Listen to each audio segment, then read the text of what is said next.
নিজেকে এত পজিটিভ রাখো কি করে? সবকিছুর মধ্যেই তুমি এত পজিটিভ থাকো কি করে? সেটা তো আমি পজিটিভ এই কারণেই থাকতে পারি। আমি তোমাকে বলছিলাম যে অফলাইনে যখন কথা হচ্ছিল তোমার সাথে, যখন আমাদের শুটিংটা শুরু হয়নি, যে আমি তোমাদের মতো বায়োলজিক্যাল লাইফ লিড করি না।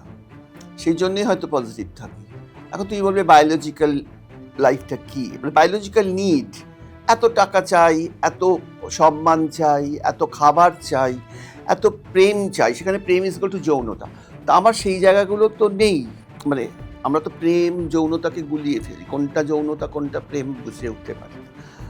আমি ওই জৈবিকতার কথা বলছি। আমি হয়তো অর্কিড গাছ, যে তোমার ওখানে যেমন নিয়ে গাছগুলো আছে, ওরা ঘরের মধ্যেই বড় হয়, ঘরেতেই সালোক সংশ্লেষ করে, ওরা কিন্তু আলো দেখে না, সূর্যকেও দেখেনি। এই যে ওই যে তোমাদের গাছগুলো রেখেছো, ওগুলো তো গাছই, প্লাস্টিক নয়। ওরা যদি প্লাস্টিকও হয়, আমি সেদিনকে আমাকে একদিন বলেছে, আপনি মাথায় কেন প্লাস্টিকের ফুল দেন? আলা আপনি আগে বলুন তো, ওই কমেন্টে লিখেছে ফেসবুকে, আপনি আগে বলুন তো যে তরতাজা ফুল থাকার পরেও মানুষ কেন প্লাস্টিকের ফুল তৈরি করে?